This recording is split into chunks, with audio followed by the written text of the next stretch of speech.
Welcome to Closer to Venus. I'm Johnny Burke. Today's guest is Eli Blilious. He is a certified hypnotist who specializes in past life regression and was trained by Dr. Brian Weiss. He helps people overcome limiting beliefs and past life patterns, including phobias, as well as identifying the people that we have incarnated with lifetime after lifetime. Eli, welcome to the show. Johnny, it's good to be with you. Thank you. Thank you for having me. Trained by Dr. Brian Weiss, and you studied at the Michael Newton Institute. Oh my. Both men were pretty much giants in the field of past life research. How did you find yourself on this path? So it started when I was about 13 years old. My mother gave me a book that Brian Weiss had written, and that started my interest in past life regression. But when I turned 18, I lost my parents and I sought out a hypnotist just to try something. I really had no idea what I was walking into, but I wound up doing a past life regression with this person. And it's exactly what I needed at the time. I had an experience where I actually was able to connect with my parents who had passed on.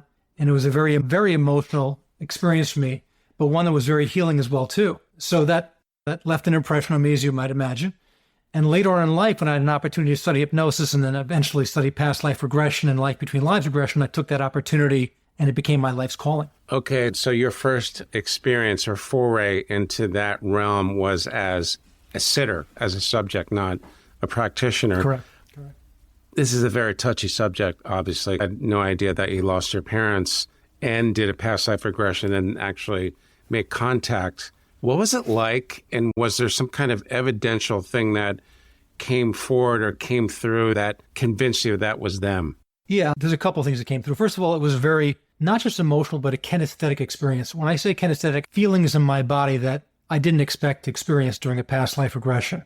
There was definitely a very strong floating feeling, as always, floating through space. People can say, is that your imagination? The feelings I felt were not my imagination. I knew that going through it.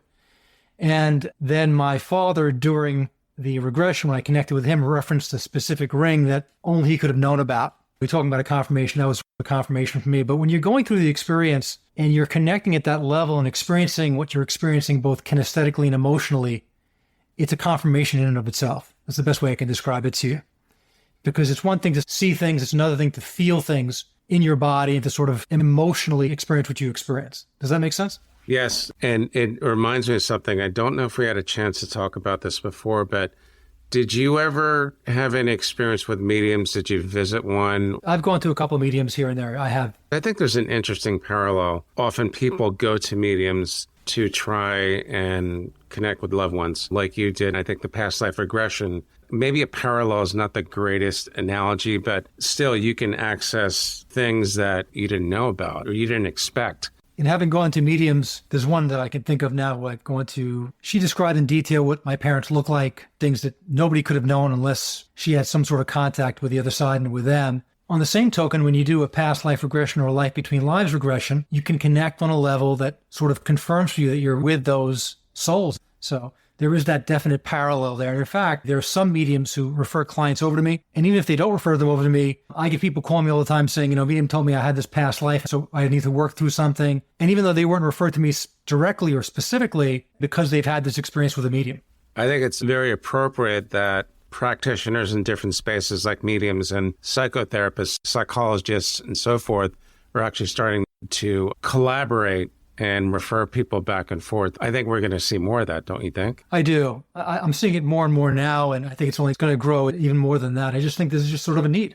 We're able to help people in a way that they're not, and they're able to help people in a way that maybe we're not. Good combination. So going back to your experience, you mentioned that you connected with them. It's not a common occurrence in a past life regression session, is it? It's not. It does happen sometimes. As a practitioner, what I find is that what the person needs to experience, that person will experience. So whether it's a past life memory, whether it's an experience from that space between lives, whether it's something from the womb before they were born, even a current life memory, if there's something in their current life that sort of leaves them stuck in some way, that might come up as well too. Whatever needs to come up comes up. And I think that's what I needed at that time. That's why I had that connection. It's not a common thing. I didn't have an expectation going into it at all. In fact, if somebody were to call me today and say, well, I want to do a past life regression with you, do you think I'll connect with my parents or my loved ones who have passed away? My answer might be, well, I don't know. I wouldn't make that assumption. Whatever you need to experience will come up for you. What were your beliefs in the afterlife before your journey into past lives and life in between lives in your practice in general? I think my earliest beliefs were that I believed in the idea of reincarnation. I didn't think of it like it's heaven and hell, but I didn't really have an idea what that space would be like, to be honest with you. What did surprise me as I both learned about it in being trained and obviously experienced it as well too, is that it's a space of no judgment. It's acceptance, it's love, it's pure is a good way to describe it. It's just a pure space where there is no judgment, just sort of like a very neutral, healing, pure space, if that makes sense. As in pure consciousness, perhaps. I've Correct. heard that from not only past life regressionists or hypnotherapists, but other people that could be a shaman, it could be a medium, it could be an energy healer. People I've talked to on the show have basically demonstrated that there's more than one way, one route to get to that space. You mentioned the life in between lives space, which I know Dr. Michael Newton wrote some pretty incredible books about, Journey of Souls, which really sounds too good to be true. Should we talk a little bit more about past lives before we do that, or should we just jump right into the in-between space? Well, let's talk a little about past lives first, and then we'll transition into the life between lives. I can imagine for some people, including myself, it could be a little confusing. Sure. Let's do that. When somebody does a past life regression, the past life memories that are directly impacting their lives now tend to come up. So let's just say an important lifetime with a family member that they incarnated with now. They might go to that lifetime, right? So I'll give you an example. I had a woman come to see me, and she just said, I'm super protective, overprotective of my son. I know it's not healthy, but I can't help myself. And sure enough, she goes to a past life memory where this child was, I think, her daughter in that lifetime, if I remember correctly, and the daughter was killed, and she couldn't save her daughter, essentially. And that one experience created that need to be overprotective in her current life. By experiencing that memory and essentially allowing, processing it, reframing it a little bit, she was able to let that go, to not be as protective as she was prior to the session. I'll give you another example. It's completely the opposite. I had somebody come to me, and she had, I think it was a brother-in-law, who she just didn't feel comfortable with. He didn't do anything to her, nothing, but she just had this feeling about him. And sure enough, in a past life, he killed her in a past life. And she was holding on to that. And after the session, she was able to interact with him on a level she was never able to before, because that was that lifetime and this is another. And that was a different, I call it a play. It's a way of describing what we agree to do in a lifetime. So I'm going to play the good guy. I'm going to play the bad guy. I'm going to play the needy one, or whatever it is I agree to play in this lifetime, so that you can grow, so that I can grow, so we can grow from the experience. That's what I'm going to play for you. It's almost like actors on a stage, but we are given free will to do what we want to do, but we're inclined to sort of be a certain way in a lifetime, if that makes sense. But for her, after that session, the dynamic completely changed. It's a healing of sorts, isn't it? It is. It is. Absolutely. Absolutely. What you just mentioned is a proper segue into the in-between space, because you mentioned soul contracts or agreements where, like you mentioned, I'm going to be the good guy. You're not. You're going to be this. You're going to be whatever, the girl that breaks my heart, or someone that takes me on a job to rob a bank and I get killed, whatever it is. And I've heard it's like casting a stage play or a movie. Yeah, there's an agreement in place. And they say, well, okay, in this lifetime, I'm going to play this role in your life, and you're going to play this role in another person's life. And we make that agreement ahead of time, knowing that by doing this, by having these experiences, we're going to grow as a soul from the experience. It's for the entire group. It's not just for the one person. Correct. Right? I think Michael Newton called them soul families or soul groups. The Long Island medium says life is like an episode of Saturday Night Live. Everyone changes costumes and characters, but at the end of the night, everyone hugs. That lends itself to the analogy of the stage play or the movie, where it's like casting, and you have a role, you have a job. We all agree to play these roles. And there's a value and a learning in being, whether it's a thief, whether a clergyman, whether it's, an accountant, or to play the good guy, the bad guy, the needy person. We want to try all these different roles on. We want to try all these different costumes on, as you like to describe them.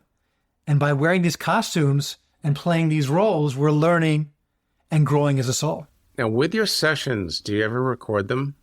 I record all of them. You record all of them. That must be quite an experience for, let's say someone goes through a regression and maybe they're in a trance or they fell asleep. Has anyone ever said, I don't remember anything, then you play the tape back and they get to experience it all over again? Has that ever happened?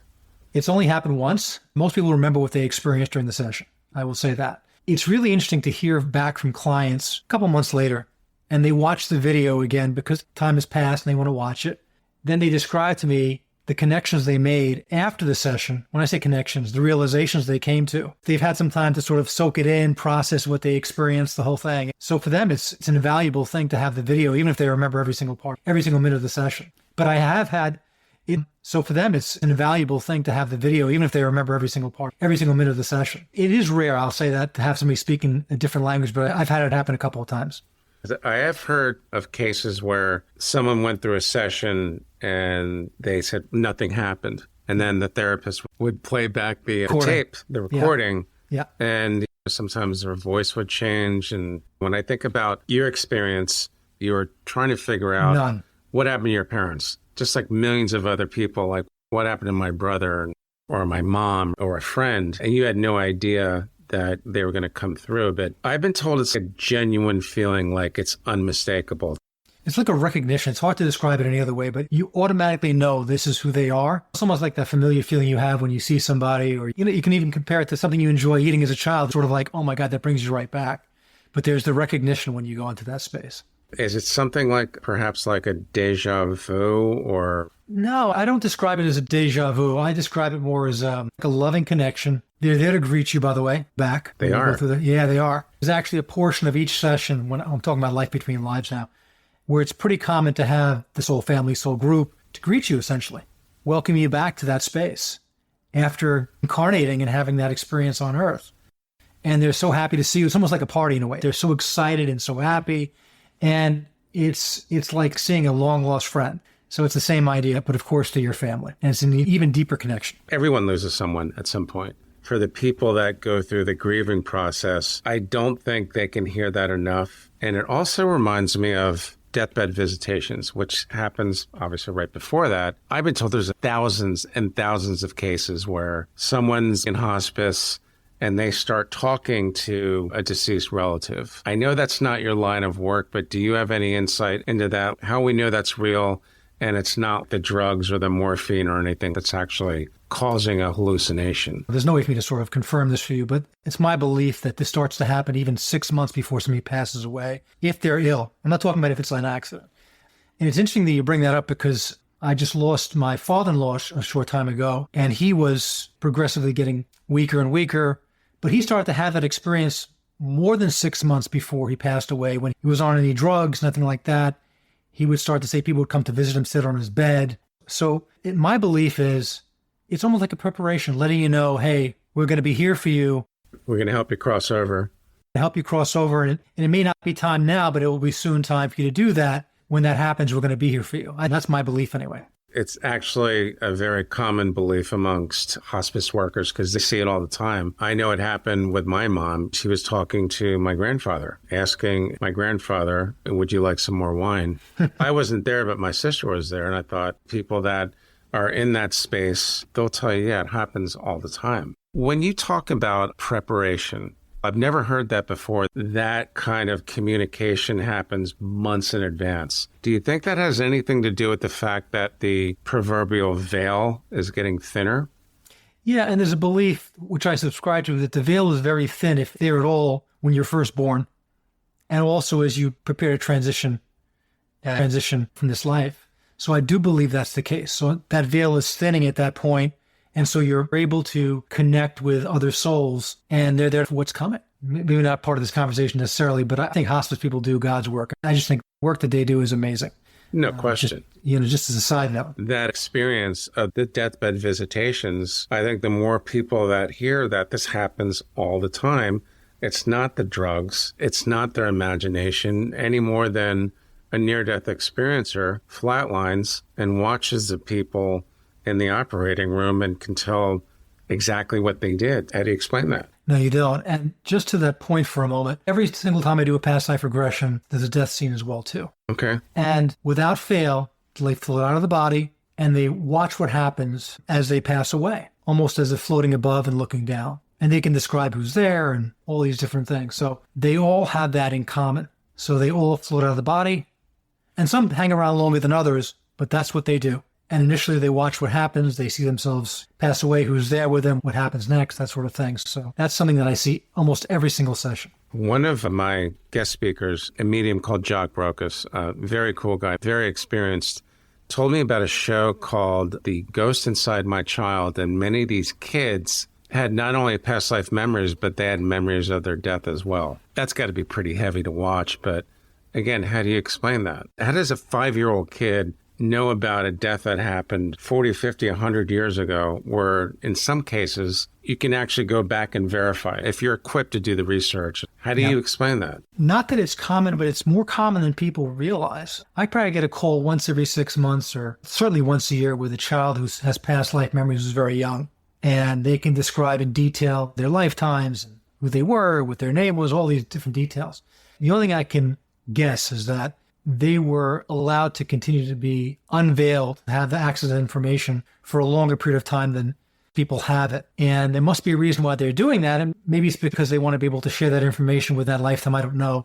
But I think there's probably some reason why they are allowed to remember that, whether it's for their sake or the people that are around them. Speaking of being unveiled for a little bit longer than normal, have any of your clients experienced a life review, like the Council of 12 or anything like that? Yeah, so that's a pretty common experience in a life between lives regression. Council of 12, Council of 3, the number doesn't make a difference. That review is a very common experience, and it's one that's meant to sort of review the lifetime they just had.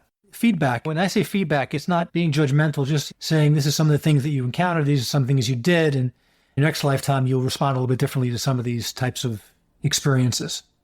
So I find it to always be a very non-judgmental, but yet direct feedback in terms of what their life was like. The Council of 12, some people think of it like you're sitting there in front of judges and that sort of thing. And while they're there to critique and give you feedback, it's always positive. It's always done in a way that's meant to make the person feel as though they did the best they can.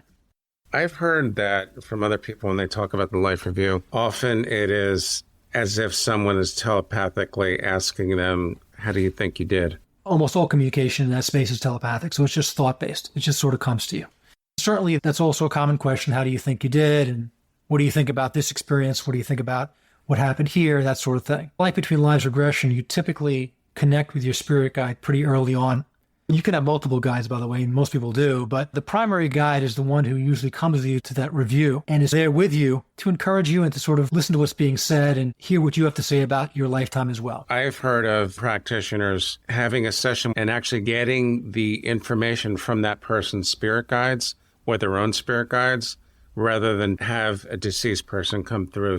During one of your sessions, could you see with your mind's eye or the third eye or any spirit guides, or was that pretty much the experience of your clients?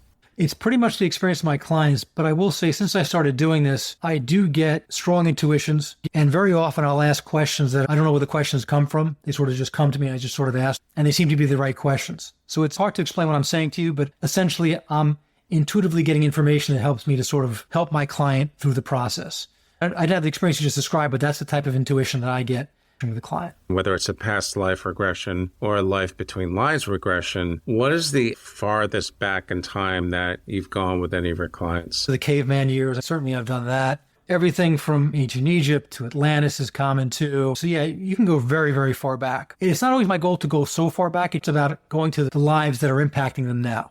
That's really my goal when I do a session like that. Isn't it true that with your position and your profession as a hypnotist, your job is to actually go back to that point, whether it's yesterday or last month or when the client was 6 years old, to focus on a particular issue? Isn't that how I believe Brian Weiss stumbled upon a past life of one of his patients? How many thousands of years ago was it? Could be 3,000. I'm not sure. He wasn't planning. No, not at all. That wasn't his plan at all. So as a hypnotist, we look to uncover the sensitizing event for whatever the challenge might be. That's what he was doing as well, too. He was looking to find what was the sensitizing event, and that just led him back to this past lifetime 3,000 or 4,000 years ago.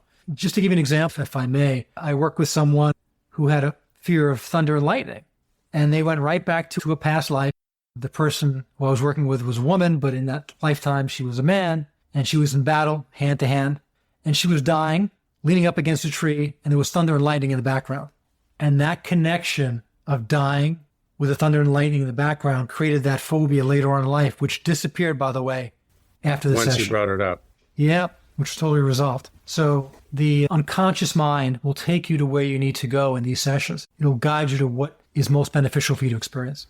Do you also find in your practice that you can provide a remedy for something that a traditional therapist could not? Of course. So when I say of course, if it stems, for example, from a past life, there's nothing a traditional therapist can do about that if it stems from a past life. In most cases, whether it's a phobia, whether it's a relationship pattern, whatever that might be. I had a woman who I worked with who had severe anxiety, severe insomnia. She went to a million doctors, and they did the best they could. But she did a past life regression, and the sensitizing events came up. We addressed them, and she was able to overcome her anxiety. So if it stems from a past life, I can be of tremendous value. Do you think this kind of therapy is going to grow in popularity as people begin to realize that it's just not hokey, nonsense, woo-woo stuff? It's actually credible and it's real? You know, I do. And I think as people share their experiences with others, which is typically how this goes, you know, you get the word out. I get people who come to me who are skeptics, and I'm okay with that. It's okay to be a skeptic, and there's nothing the matter with it, actually, until you experience it. But then they go through the process, and if it brings value to them, they're going to let somebody else know, and they're going to try it out, whether it's with me or somebody else. In your training with Brian Weiss, that must have been fascinating. What was he like, and what was the training like? He's a very old soul and a very gentle soul as well, too. You go through these exercises, obviously, where you do it yourself and you also practice on other people, and that's part of the training, of course. It's really some of his insights and his stories that are memorable, and just his approach. He's an amazing guy who's doing this for many, many years, and right now he doesn't do any more one-on-one, but he does them in groups at this point, I think. He's an amazing guy who's had amazing experiences, brought this to the forefront, if you will. He did. His books, like I told you before, sound too good to be true. I was reading it, and I thought, this is so cool. Dr. Michael Newton. Did you study with him or at the Institute? No, I didn't get a chance to study with him because by that time he was already semi-retired. So I studied at, I call it an institute, and that's what they call it as well too. But it was obviously his trainers. They have groups that train people regularly. I was fortunate enough to train with them. With you training to become a past life regression hypnotist or to learn life between lives, you experience it as well too during these trainings, which is just amazing. So you facilitate it, you experience it. It's just an amazing experience. So you have experienced it, not just as a practitioner, but also as a participant. Can you share maybe one of those examples with us? For me, it's more about the feeling. It's a feeling of freedom. When I say freedom, I don't mean like freedom from like chains. I just mean when you're no longer in the body, sort of floating there through space, it's just like nothing I've ever experienced before. I had an experience as I was transitioning into that space between lives where it almost like the sun started to rise in front of me. And I was just blown away by the experience. When you're in that space and your information about your soul history and the many lifetimes you've had and your progression and learning more about your soul group, profound doesn't do it any justice. People who do life between lives regressions, the one thing they always describe it as a profound experience. It almost always changes their perspective in terms of how they look at life. There's so much more to it than just this costume that we're wearing, right? This role that we're playing. So if we're actors like I believe we are, we're going to go back behind the set pretty soon and say, okay, what am I going to do next time? So yeah, that brings up another important question. We've got the idea about the stage and the roles. And again, it sounds a little bit too good to be true, but maybe it's a lot more work than I think it is. What has your experience and the testimony and the content of the sessions taught you and the rest of us about karma? It's my belief based on the work that I do that karma is a little bit misunderstood. So yes, we're meant to experience both sides of the card. So in other words, if we kill somebody, we're meant to also experience what that's like to maybe be murdered by somebody. And yes, you can hold on to certain things through lifetimes because you've been wrong. But the idea really is, in my opinion, is to let all this stuff go. Okay, so you stole $100 from me in my past lifetime. Okay, well, that was the role you agreed to play. Whether I'm rich now or I'm poor now, if I'm healthy or I'm sick, this is what I'm meant to experience. Now, it's hard to do that in the moment. If you're going through a difficult time, it's hard to say, okay, well, this is what I'm meant to experience. So for me, it's less about karma, more just about experiencing what we're meant to experience, if that makes any sense. It does. I've heard people say there is no good, there is no bad, there is just experience. And as you said, you have to, in order to tell the truth, you have to learn how to lie. In order to experience love, you have to experience hate. Because if your life had no conflict whatsoever, it would just be a vanilla existence and be pretty boring because you didn't have any testing that you had to overcome. What would be the purpose anyway? There wouldn't be. Reincarnation, past lives, the cycle, life in between lives. It's pretty obvious that you not only believe it, but you've actually seen enough where you think it's pretty much a given. It's absolutely a given. For those people who go through it, who decide to try past life regression, life between lives, the very least they're going to walk away with is saying, wow, there's much more than I thought there was, and death is not the end. And just that in and of itself is priceless as far as I'm concerned. It is. Just to know that there's more to this and what happens when we die. It's just, to me, it's priceless. So. And it makes it like maybe 1% easier. And over time, I think it helps heal wounds a little bit better. Am I right? Absolutely. Absolutely. And if we're playing these roles, why do we want to hold on to animosity, hatred, whatever it is that we're dealing with in our lives? Just not worth it, right? So in other words, if we're angry at somebody, is it worth holding on to, regardless of what they did or they didn't do to us? Do you think that for those people that let go of the animosity, do you think that lets them escape the wheel of karma, or is that not necessarily true? I don't know if that's true or not, but it certainly makes their lives easier, I think. Yeah. So when you use the word karma, to me, it's like if you can learn to sort of accept certain things that are hard to accept, that's one more lesson. Maybe it's one more thing you don't have to go through in a different lifetime. So from that perspective, that's how I would describe that. Anything else on this topic that you think our listeners should know about? Anybody can have the experience. In terms of success rate, it's really, really high. In the high 90s for me. It's rare that somebody doesn't have the experience. And if you're curious, find somebody, maybe nearby or whatever, and just do it. Excellent. Eli, thanks for joining us today. Excellent information. This type of thing has a lot of value. How can our listeners find more about you online? Sure. So I have a website, tryhypnosisnow.com. I will put that in the show notes and the transcript as well. You've been listening to Closer to Venus. I'm Johnny Burke. If you enjoyed today's episode, please consider subscribing.